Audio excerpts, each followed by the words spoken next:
किती सुंदर असा व्हॅली व्ह्यू आहे इकडनं. सगळे ढग खाली आलेत आणि असं हिरवगार गालिच्यासारखं सगळं पसरलंय.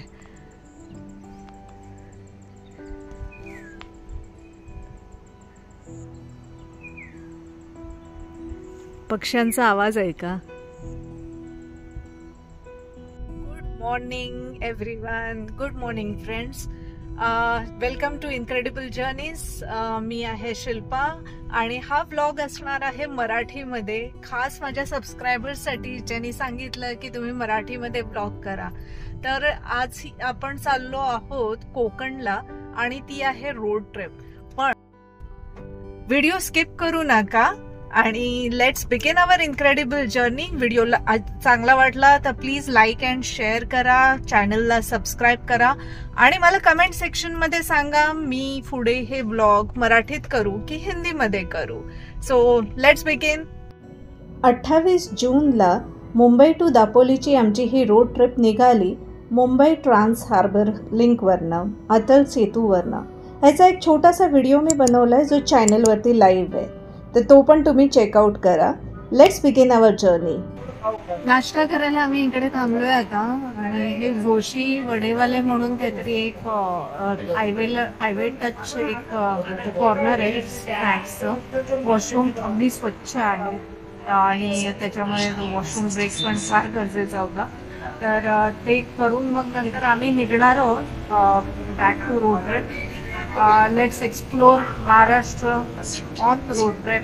आणि हा मान्सून सीझन सुरू झालाय. काल खूप पाऊस होता, नशिबाने आज जास्त पाऊस नाहीये. आमचं थोडंसं टेन्शन होतं की माहित नाही आता पावसामुळे आमची ट्रिप कशी होते ती, बट थँक गॉड पाऊस थोडा कमी आहे आता. मस्त गरम गरम ओनियन उत्तप्पा मागवलेला आहे आणि दिसायला तरी छान दिसतोय. टेस्ट करून बघूया कसा आहे तो. कसा आहे? बरं आहे.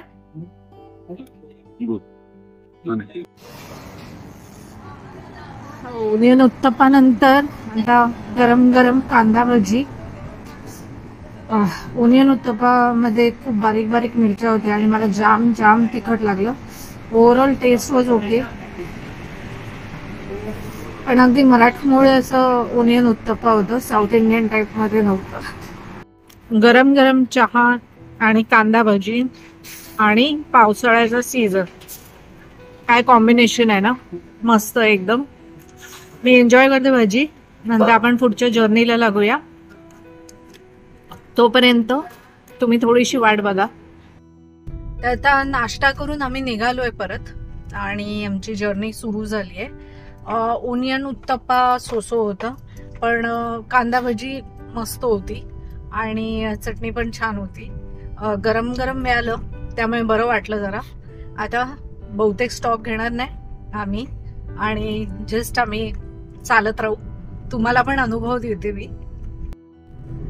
महाराष्ट्र तसा प्रत्येक ऋतूमध्ये सुंदर दिसतो, पण मान्सून मध्ये ते अगदी सुंदर म्हणजे असा हिरवा गालिचा सगळीकडे पसरलेला असतो, ढग खाली उतरलेले असतात आणि बरेचसे धबधबे आपल्याला दिसतात. तर हा अनुभव आपल्याला रोड ट्रिप वरती मिळू शकतो. ऍक्च्युली तुम्ही ट्रेननी गेलात तरी फार सुंदर असे व्ह्यूज आणि तुम्हाला ते धबधबे आणि निसर्ग दिसेल. आणि जर तुम्हाला ट्रेनची जर्नी बघायची असेल तर मी एक व्हिडिओ अपलोड केलाय योगा रिट्रीटचा. त्याच्यामध्ये मी दादरवरनं रत्नागिरीला गेलेली ट्रेननी, पण तो रात्रीची जर्नी होती आणि खूप सगळे टनल्स होते, त्यामुळे बराचसा आमचा असं काळोखच होता. पण जेवढे मी कॅप्चर करू शकले तर त्याच्यातले थोडेसे क्लिप्स आहेत माझ्याकडे त्या जर्नीचे, तर ते पण तुम्ही बघा नक्की. तो व्हिडिओ पण बघा, मी लिंक डिस्क्रिप्शन बॉक्स मध्ये देऊन ठेवेन. तर आपण आता सध्या तर रोडनी जातोय कोकणात आणि हा आहे हिरवा निसर्ग आणि खूप सुंदर असं छान वाटतंय अगदी पावसाळ्याचा हा सीझन बघून. तुम्हाला असे विविध गड किल्ले हे सगळे एक्सप्लोर करायचे असतील तर महाराष्ट्रात या. आणि महाराष्ट्रात असं नाहीये की मान्सून मध्येच हे गड किल्ले तुम्ही सर करू शकतात. तो ही एक वेगळीच मजा आहे. पण गड किल्ले तुम्ही कुठल्याही सीझनला चढून ते एक्सप्लोर करू शकतात. आता हे बघा ना समोर किती छान वाटतंय, ते ढग खाली उतरलेले आहेत आणि सगळीकडे हिरवा हिरवा गार असा छान निसर्ग दिसतोय.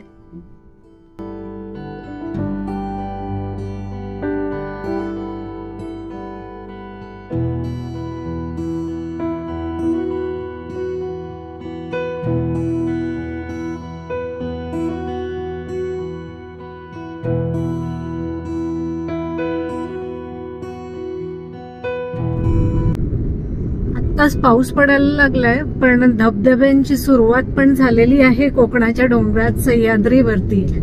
तर तुम्हाला छोटे छोटे असे धबधबे दिसतील ज्यावेळेस तुम्ही कोकणाकडे जाता. आता कोकण आहे सुंदर, पण कोकणाकडे जाणारा रस्ता हा काही सुंदर झालेला नाहीये अजून, तो तसाच आहे. तर माहित नाही अजून किती वर्ष लागतील कोकणातला हा रस्ता बनायला. 12 वर्ष तर होऊन गेली आहेत.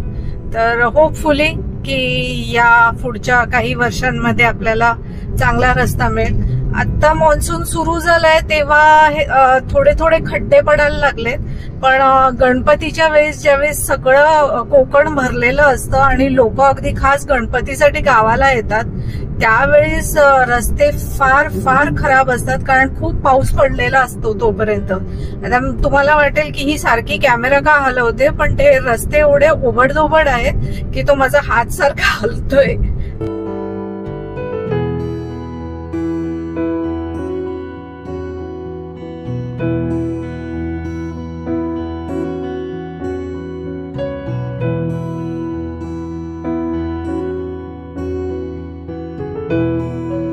माझा कॅमेरा ज्या पद्धतीने हलतोय तुम्हाला लक्षात येत असेल की काय रस्त्यांची अवस्था आहे आपल्या इकडे अजूनही.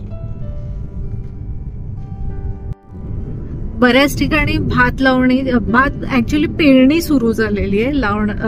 त्याचं पाऊस सुरू झाला, पेरण्या सुरू झाल्या. तर बरीच लोक आता शेतीमध्ये बिझी आहेत कोकणातली.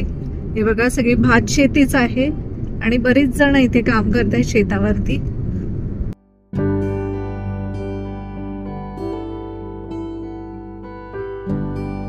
बरं, मेन आता या हायवेवरती बरेच पेट्रोल पंप आणि सीएनजी तुम्हाला भरायचं असेल तर आहेत ऑप्शन्स, अगदी थोड्या थोड्या अंतरावरती आहेत.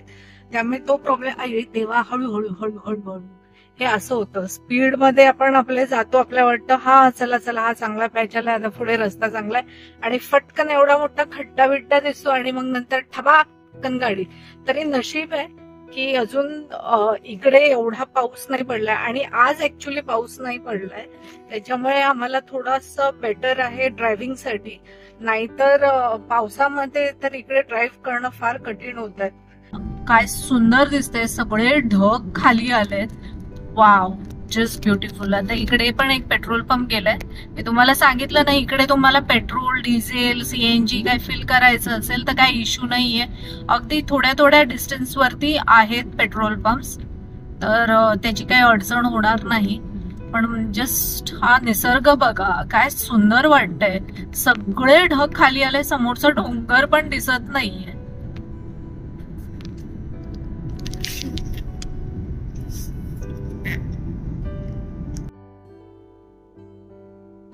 इकडे पण खड्डा आहे त्या साईडला घे. तिकडे मोठा खड्डा आहे.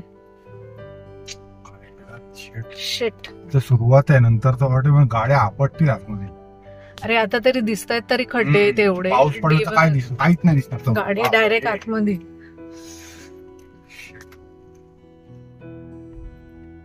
हॉरिबल रस्ते आहेत, हॉरिबल. म्हणजे मी सांगू ना, अयोध्याचं आपलं राम मंदिर बनलं, कोस्टल रोड बनला, अटल सेतू बनला, सगळं बनतं, पण कोकणातले रस्ते काय बनत नाही बाबा.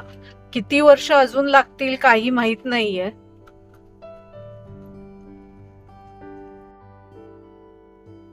हा निसर्ग फक्त एन्जॉय करण्यासारखा आहे. खरंच किती सुंदर आहे. बाजूला रेल्वेचा ट्रॅक आहे आणि सुंदर छान असं हिरवगार सगळं झालेलं आहे. फक्त प्रॉब्लेम हा रस्त्यांचा आहे. हेच जर रस्ते फार सुंदर असते, चांगले असते, जसे बाहेरच्या राज्यांमध्ये आहेत, तर मला वाटतं आपल्या इकडचं टुरिझम फारच वाढलं असतं आणि लोकांना पण इकडचा रोजगार मिळाला असता 12ही महिने. किती सुंदर दिसते बघा ना असते बघा. ह्याच्यामुळे वेळ पण जातोय, इंधन पण जातंय आणि कमरेची वाट लागते, गाड्यांची वाट लागते, काही अपघात होण्याची पण शक्यता होतात ना मग त्याच्यामुळे. हे बघा सगळीकडे धबधबे सुरू झालेले आहेत आणि असे सह्याद्रीच्या कुशीतनं, अंगा खांद्यावरनं असे सगळीकडे छान छान धबधबे मान्सून मध्ये असतात. तर हीच मजा आहे आपल्या महाराष्ट्राची, ज्यावेळेस तुम्ही पावसाळ्यात कोकणचा फेरफटका मारतात.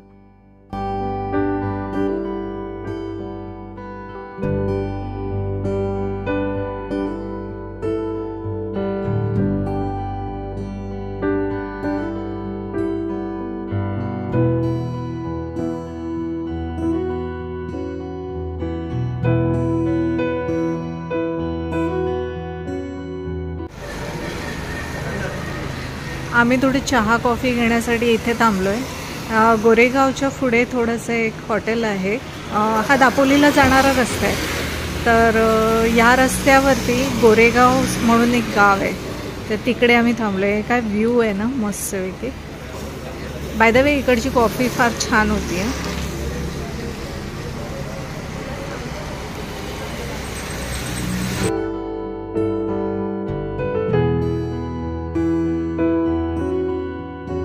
आता मंडणगडकडे निघालोय आणि हा दापोलीला जाणारा रस्ता आहे तो आम्ही घेतलाय. तर त्या रस्त्यावरती हा पॅच चांगला आहे रस्त्याचा आणि ह्याच्यावर तेवढे खड्डे नाहीये जेवढे आम्हाला हायवेवरती होते. बापरे केवढा मोठा पाऊस आलाय. मगाशी पण खूप पाऊस होता.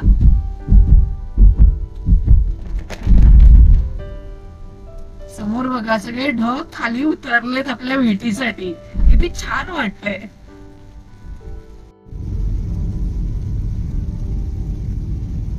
आंबेत घाटात ना आम्ही चाललोय आता.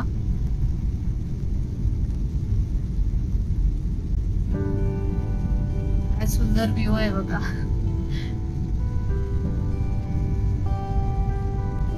सगळे ढग खाली आले, काही दिसत नाही आणि जोरदार पाऊस पण आहे.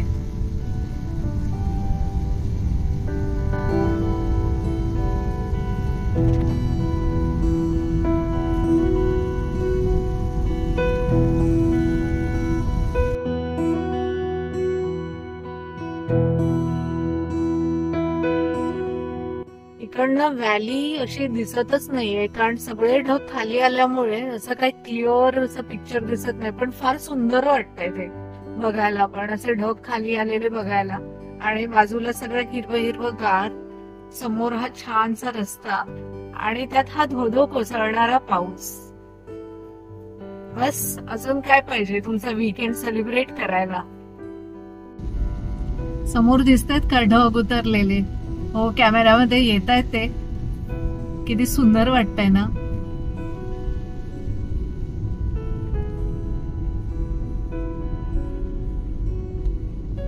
असा निसर्ग बघून आहे ना मन एकदम खुश होतं. असं सगळा स्ट्रेस निघून जातो आणि एकदम रिफ्रेशिंग वाटतं. एकदम रोजची तीच दगदग, तेच ते पोल्युशन मुंबई मधली, आणि हा एक वेगळाच अनुभव आहे. वाव मस्तच मस्त. वा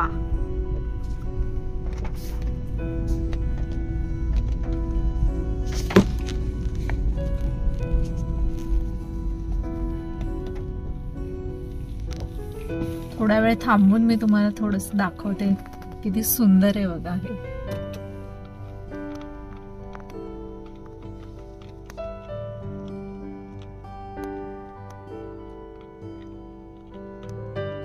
किती शांत आणि किती छान वाटतंय इकडे. हा रस्ता हरिहरेश्वरला पण जातो आणि विळासला पण जातो. तर तुम्हाला हरिहरेश्वरला जर जायचं असेल तर या रस्त्याने जाऊ शकता तुम्ही. हरिहरेश्वर पण फार सुंदर आहे. त्याचा एक ब्लॉग माझ्या चॅनल वरती आहे, तुम्ही तो चेक करू शकता. मंदिर च पण दाखवलंय मी आणि तिकडचा बीच चा पण व्हिडिओ आहे, तर तो तुम्ही चेक करू शकता.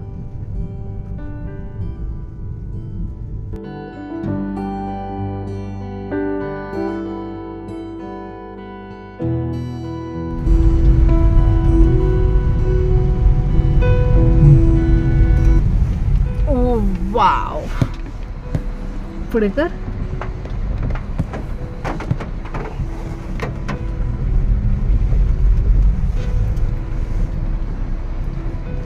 काय सुंदर नदी होते.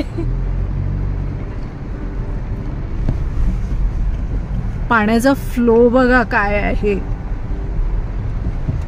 इथे ऍक्च्युली ऍडवाइस करेन मी की तुम्ही जास्ती वेळ थांबू नका. दरड वगैरे कोसळत असतात इकडे पावसामुळे, पण वाव यार, अमेझिंग. इथे मला वाटतं डॅम बांधतायत. बापरे, काय फ्लो आहे पाण्याचा.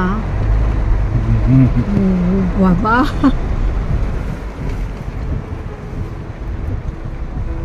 पूर्ण भरलंय आणि मुंबईचे धरणं अजूनही रिकामीच आहेत. वरुण राजा, मुंबईवरती पण पडा जरा.